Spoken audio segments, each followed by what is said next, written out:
this topic is about why stretch, why now. So stretching is a key. Flexibility and stretching are imperative, in my opinion, to good health and wellness. So if we can stretch our muscles properly, which is what this webinar is about, then hopefully you can be a healthier human being.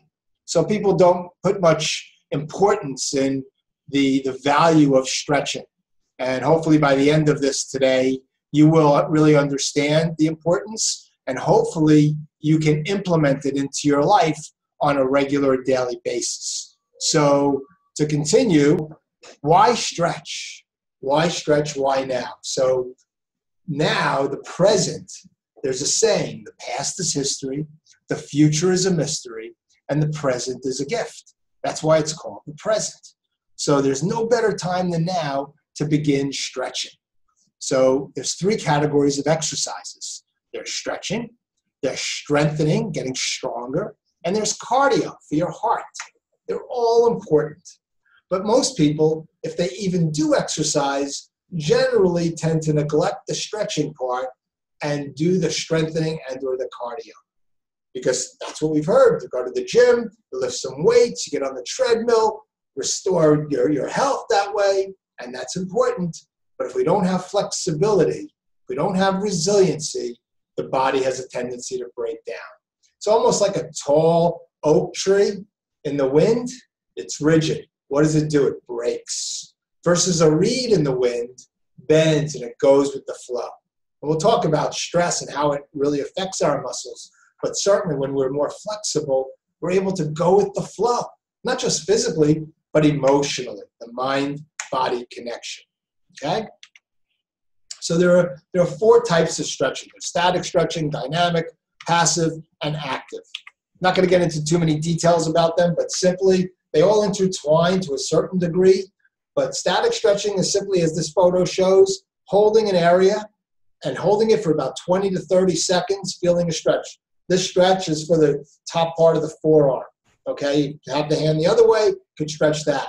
Stretching the neck area this way. There are many different types of stretches. If you do want the notes on this or you need further information from us, you contact us. With these slides, there are notes about specific stretches that you can do in these areas. So we'll talk about the key areas for you to stretch on a daily basis. But if you have a certain problem area, then we'll be happy to get you that. And I'd be happy to talk to you about things that you can do to really stabilize and restore flexibility to those areas. So static stretching is holding it. That's a slow, no-risk stretch, easy. The key with the stretching is that you do it on a consistent basis. So a lot of people will stretch generally after they say, you know, my back has been bothering me or my shoulder's been bothering me, and they do certain things. The goal of this webinar is about prevention, is about how can you be accountable and committed to doing things like this on a daily basis. You brush your teeth every day,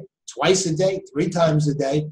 Takes a few minutes. Well, the same thing with stretching. If it's done every day, you don't have to spend 20 minutes a day. You can spend 3, 4, or 5 minutes stretching out certain areas of your body to really restore that flexibility and alignment.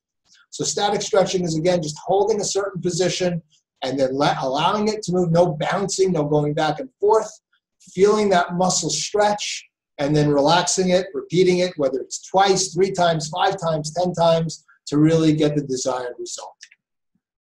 Dynamic stretching is more like squats or push-ups or lunges, a little bit more invasive, a little bit more difficult, a little bit more challenging, can sometimes result in injuries if the body's not ready for it. So it definitely helps range of motion, definitely helps to really get those muscles to stretch out even further, but you have to be careful, okay?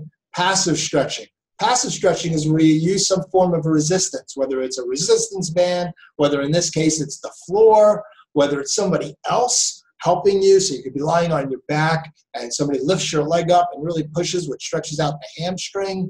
That's what passive stretching is. Also very safe, very effective stretching.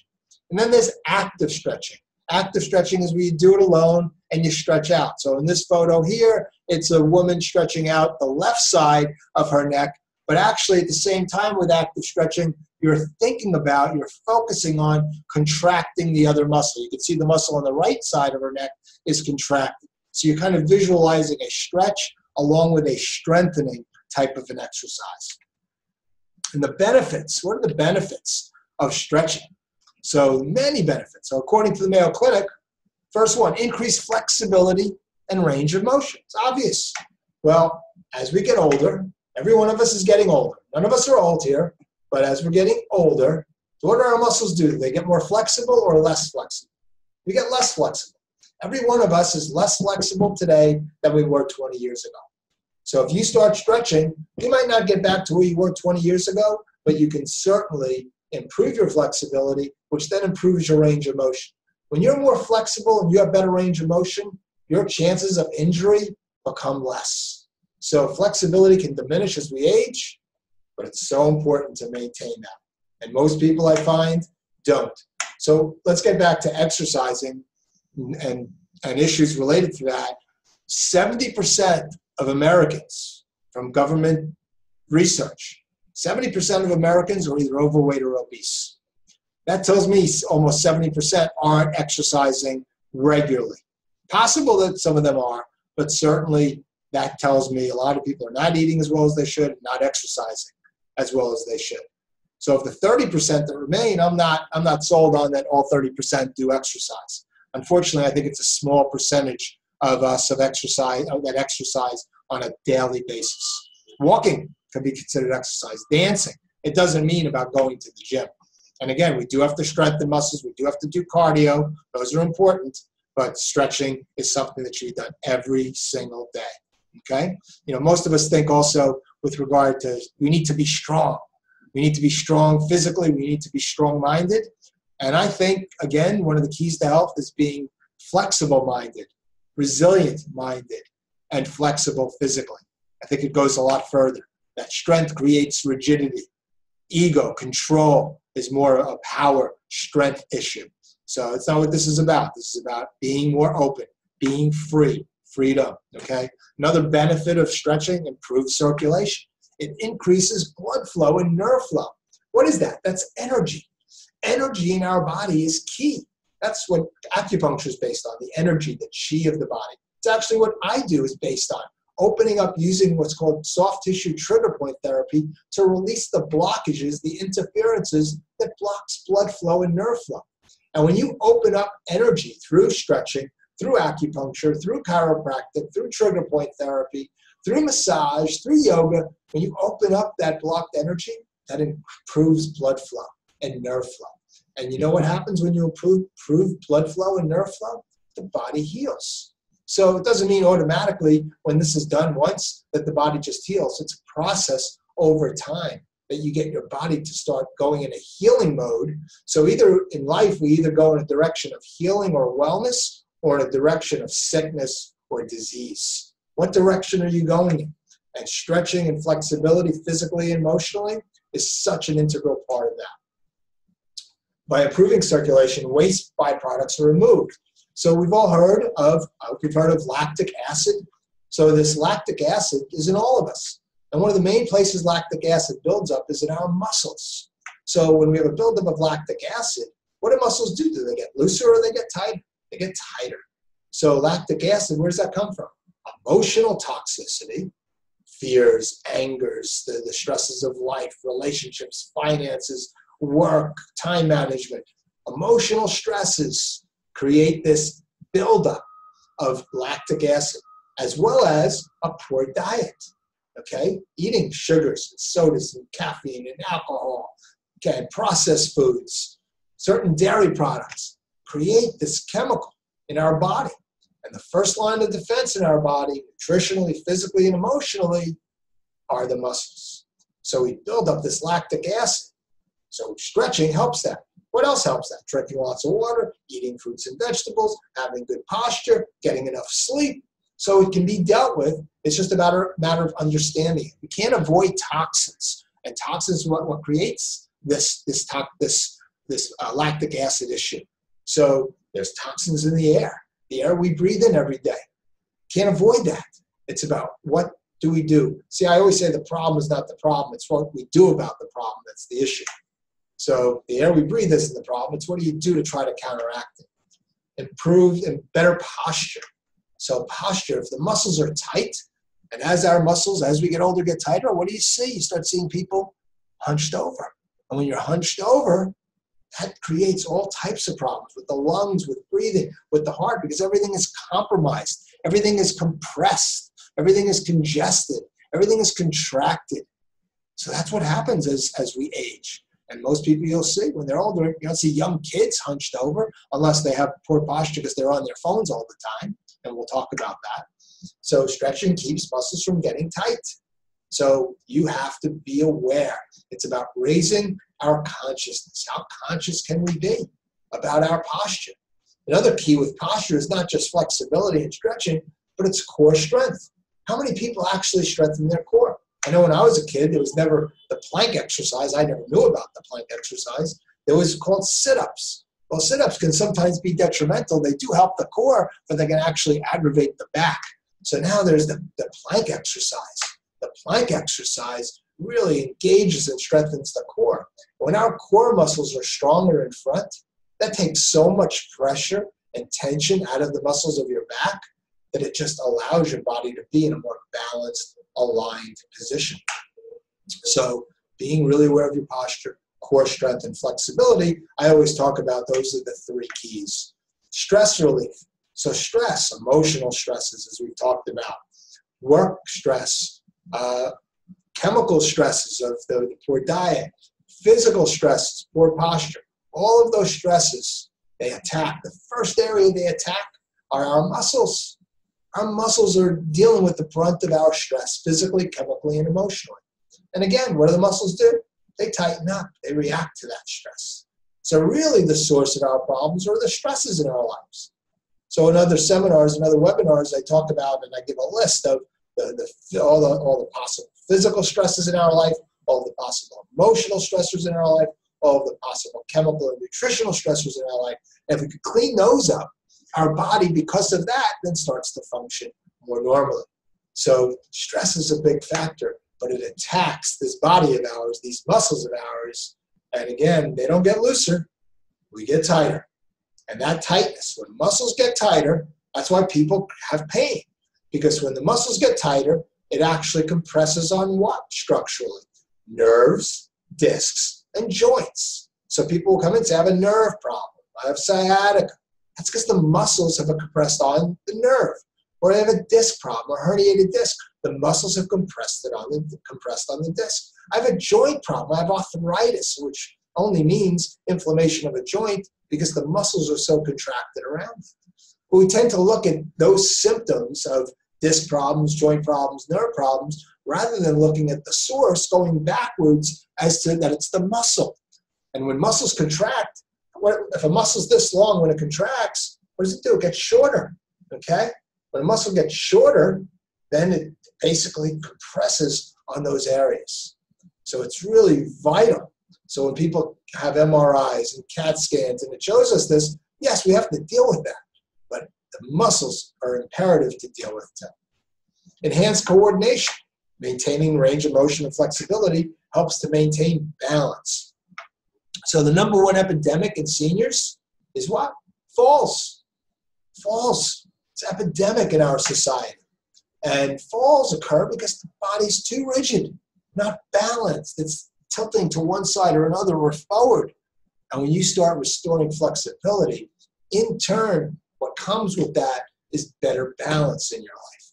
There are simple exercises where you can hold on to something and stand on one foot and lift the other leg up to as high as you can, preferably your thigh to 90 degrees and where it's parallel to the ground. And basically do that on a daily basis to get balance. That you can hold that for 10, 20, 30 seconds, a minute, 2 minutes. And that helps your balance down the road. Because like I said, we're all getting older, so we need to really enhance our balance. But from that comes from enhanced flexibility.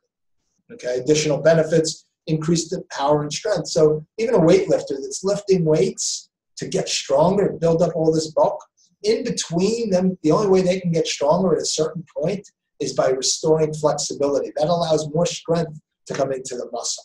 Endurance is vital. Just to be able to walk upstairs, walk 2 miles, walk 5 miles. So your body holds up. You think it's just your heart. And yes, that's why strengthening and cardio are important for that. But stretching also helps that. Flexible mind and body, as we talked about. Having your mind flexible. What does that mean? It means being resilient, surrendering, allowing, not being here. If you can visualize a door, if I was pushing on a door, it doesn't open because I'm pushing it. I have to take a step back to open it up. Surrendering and letting go. So flexible mind is a flexible body. So for people that come to me and say, I stretch out regularly and I exercise and I eat really well, but they're still having certain problems, the first question I'll ask is about their emotional state. What's going on in your life, whether it be at work, your finances, or career, or your relationships, things like that. And basically, there's an issue there. Because when the mind is tight, and we all have stress. There's nobody I know, no matter how it appears on the outside, that doesn't have stress. We all have it, emotionally, physically, and nutritionally. But when there's emotional stress, the key areas are, again, relationships, finances, work, even retirement, time management. When we have those stresses emotionally, when there's tightness up here, well, there's tightness in the body. And there are some people that truly don't have any stress. Their life is amazing, and that's a beautiful thing. But usually there's something in a family or a relationship that's somewhere, somebody being sick, a parent, getting older, whatever it might be. But usually the emotional factors. As a matter of fact, I believe of the patients that I treat, 90% that have the physical pain is actually manifested because of emotional stress. 90%, as compared to 10% that actually physically did something to hurt their back. I'll ask people, what'd you do? I didn't do anything. But sitting at a desk can certainly create all kinds of problems. So that's improvements in mental preparedness, just being clearer, waking up with less stiffness and achiness. And again, as we get older, what's a common complaint? I feel stiff before. Flexible mind and body. So we've all gone over that.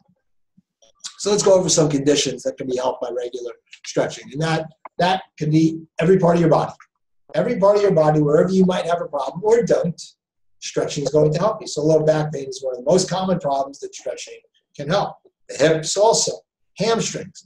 One key factor is for lower back problems, for any back problem and hip problem, the two key muscles in our body are the hamstrings and the gluteus, the muscles in the butt. And those muscles tend to get tight just from daily sitting, from walking, from standing. They contract, they compress, as we talked about.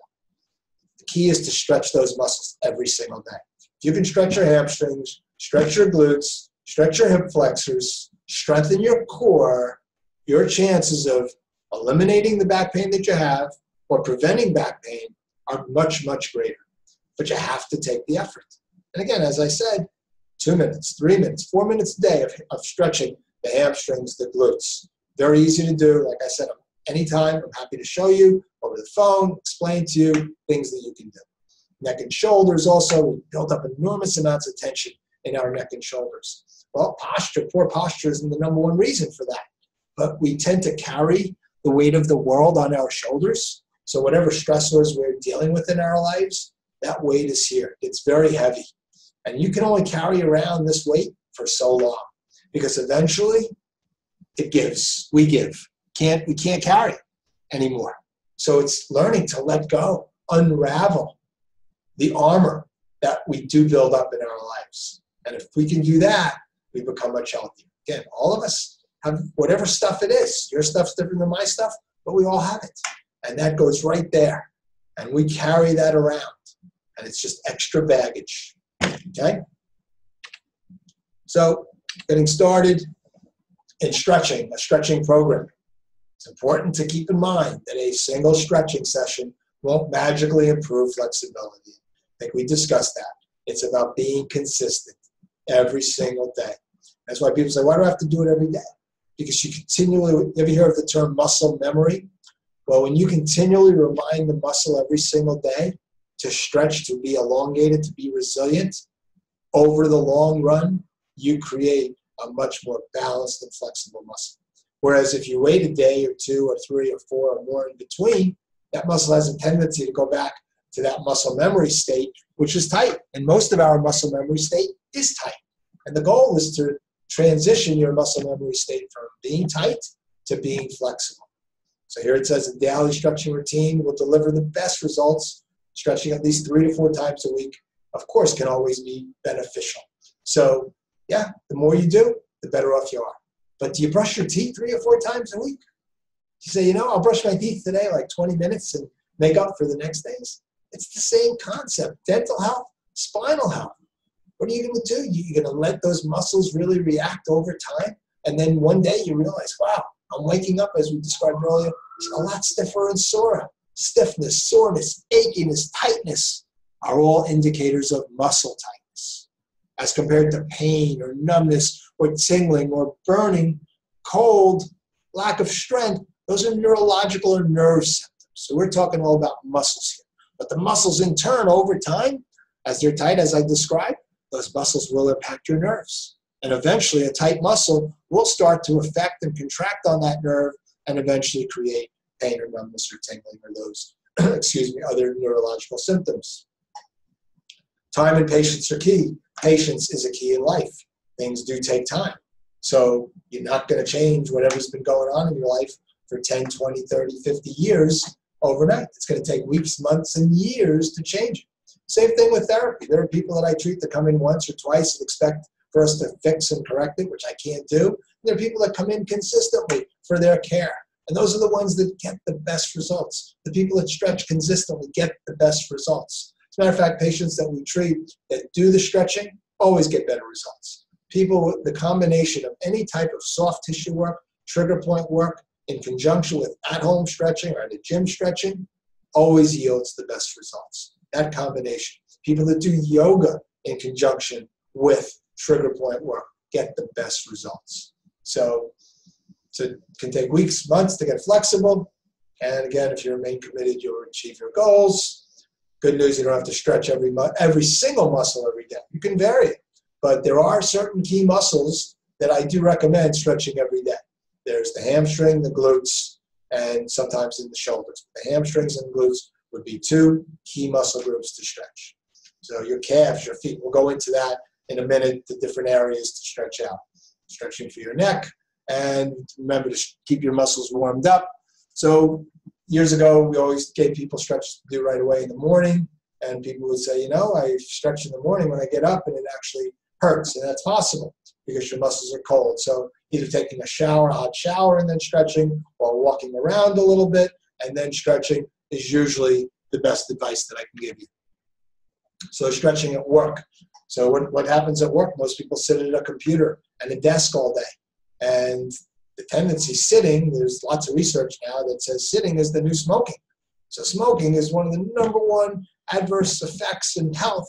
Sitting is the new smoking. That says a lot about how adverse sitting can be. But what happens when we sit? Why does sitting create these problems? Because when we sit, our spine, again, It contracts, our muscles contract.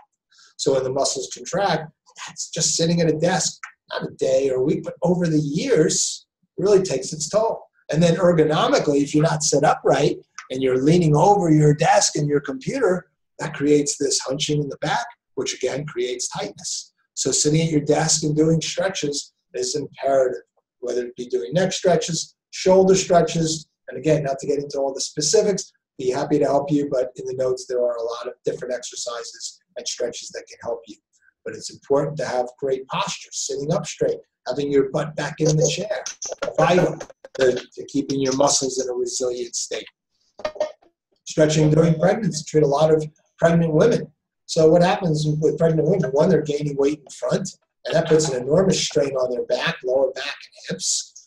There's a hormonal change, a chemical change, like we talked about before with nutrition. Well, nutrition and chemicals kind of work the same way. So chemical change actually creates more tightness. So that's why a lot of women experience lower back pain and hip pain during pregnancy. But there are simple trigger points to release that tension, as well as simple stretches to do the same.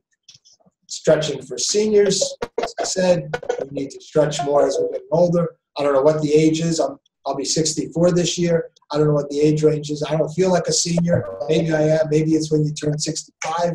But certainly, it's a number. People say, I'm old. Like, oh, you're not old. You're getting older. We all are getting older, as I've said.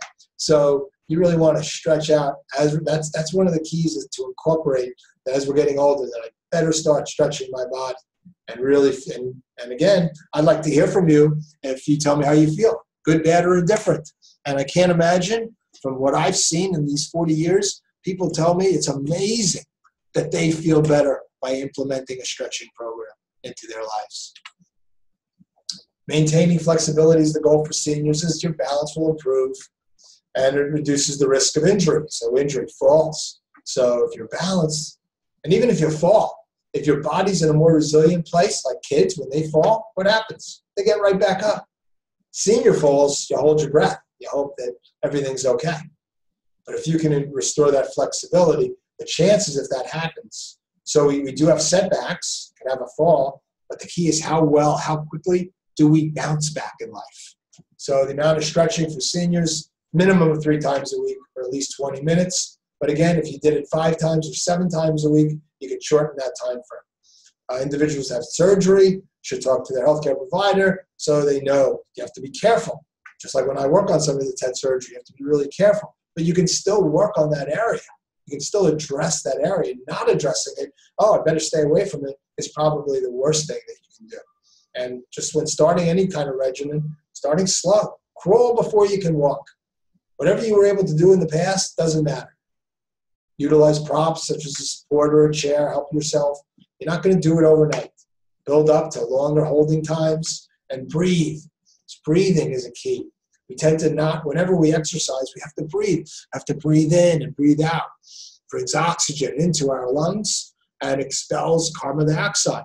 The more carbon dioxide, the more toxins in our body, which there are, the more buildup, that lactic acid buildup we spoke about in the muscles. So really being a breather. So just think of everything's tight, you're under a lot of stress, your posture's poor, you're slouched over. Do you think that compromises your lungs and your breathing? Absolutely. So if you can't breathe properly, you can't get that oxygen in to restore circulation and energy, you can't get that carbon dioxide out to get rid of the toxins. So really being conscious of breathing as you're exercising. Neck stretches, simple neck stretches, we've talked about this. That what this photo shows her stretching the right side of her body, right side of her neck, and opens it up. You can do the same thing to the other side. You can do rotations slowly to the left and the right, and you can go down. You can go side to side, ear over to the shoulder. But the one thing I tend to hesitate to ever recommend for many people, although dancers and athletes can do it, what's called extension, arching of your neck, going back. Arching of your neck actually compresses on the muscles, the discs, and the joints in that area. So going forward is much better. Same thing with the lower back, which we'll talk about in a moment. Going forward stretches out and elongates the muscles, whereas going backwards compresses those discs, nerves, and joints. We don't want the discs, nerves, and joints compressed, because that's what creates so many problems. People say, again, a joint problem, an arthritic problem, a disc problem, a nerve problem.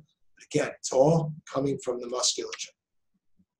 Shoulder stretches, there are many different ones. This is a simple one, just crossing the arm in front, opens up the shoulder. There are shoulder rotations. You can go back like this and open up the shoulders, which is a good exercise for posture. Like I said, there's a key connection between our shoulders and poor posture. So shoulder problems and poor posture do go hand in hand.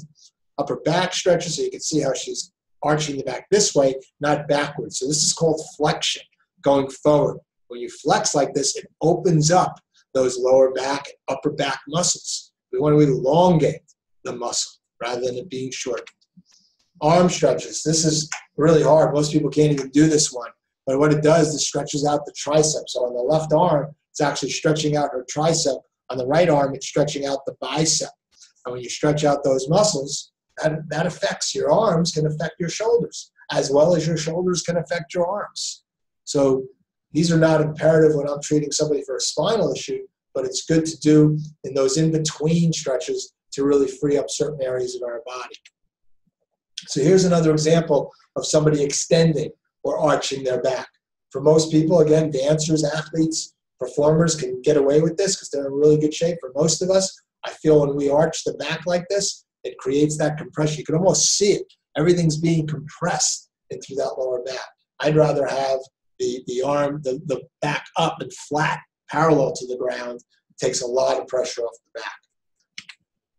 Hip stretches, the hip flexors. So here, this woman's stretching the right hip flexor.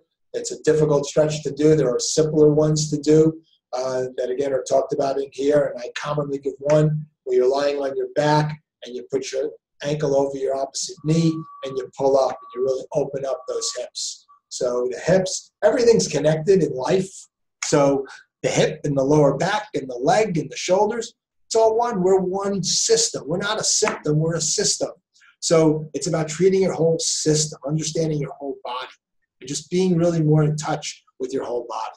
So stretching the hips and hip flexors and gluteals, which are the back. So there's four parts of the hip. There's the front part of the hip, there's the outer part of the hip, there's the back part of the hip, and there's the inner part of the hip. They all have to be dealt with, especially if you're having a problem in that area. The legs are the foundation to the rest of your body. So the legs get tight. Our hamstrings and calves get tight. From what? From just day-to-day sitting, walking, standing. People say, but I walk. My muscles must be looser in my legs. No, they get tighter. They get stronger, which is good. But we have to stretch out those calves. We have to stretch out the foot, the muscles in the arch of the foot. Common condition called plantar fasciitis, tightness in the arch of the foot. You can't really stretch it out. It's hard to do. You can maybe extend your toes and open it, but using either trigger point therapy or a golf ball or some kind of a roller to stretch out the arch, because the foundation is the foundation to your house, to your body. And when the foundational muscles in the foot, the calves, the hamstrings, and the glutes are stretched and flexible, that in turn directly impacts your hips and your lower back and your upper back and your neck. So if you want to have a problem dealt with, the whole body has to be dealt with, but you have to deal with the foundation. Just like there's a problem in the house with the roof structurally, but it's really coming from down below. Fixing the roof doesn't matter. You've got to fix the foundation. And again, there's a general rule of thumb that I have is you have to stretch the muscles in the back of the body and strengthen the muscles in the front of the body. So we stretch the calves, the hamstrings. We want to strengthen the quads in front. We want to stretch the glutes in the lower back. We want to strengthen the abdominal muscles. We stretch the muscles in the shoulder area, the upper back area, the neck area. We want to strengthen what are called the pectoral muscles and the nut muscles in the front of the neck. So it's understanding that balance between the front and the back of the body. Ankle stretches, simple stretches, keep your ankle mobile. We lose a lot of tightness. Golfers that I treat tend to lose a lot of mobility in their ankles, and that affects their golf game. Tennis players, same thing. Athletes, dancers, always stretch out their ankles and understand the value of the foundation. The wrist, carpal tunnel syndrome is a common problem. So understanding how to stretch your wrist, going back, going forward, going to the side, doing circular motions. Again, all of these are listed, different stretches that you can do. And then we're going to end on common stretching mistakes. So not warming up before stretching. We talked about that earlier, making sure you move around and a little brisk walk, something, a hot shower, moving around before you start stretching. Not stretching enough, so that's being consistent, starting off really slowly, working on the wrong muscles. You have to understand in your body what muscles do need to be stretched, which muscles need to be strengthened. Again, that rule of thumb, stretching muscles in the back of the body and then strengthening muscles in the front of the body. There's some differences to that, but that's a good rule of thumb. Paying attention to your breathing, making sure you are breathing when you're stretching, bringing oxygen, and again, regarding breathing, bringing oxygen into our nose goes where? Into our lungs. If you're a mouth breather, where does oxygen go? Into your digestive system, into your stomach, creating bloating. So you really want to be aware of breathing in your nose and breathing out your mouth, and learn and retraining yourself to breathe properly. Stretching injured muscles, just making sure, understanding, whether it be on your own or with a professional, to help you. What do I need to do? How much should I do? What should I stay away from? For how long? Those are all questions that need to be asked. So I really want to thank you for joining us for this today, for this webinar, just for the health of it. And it's so important to get this information out. I hope you share this with people. I hope you take advantage of it. I'm always here for any questions that you have about it. And I want to appreciate you taking the time out of your day or even just watching it at any time. Greatly, greatly appreciated. Have a wonderful day, and you be well. Bye-bye.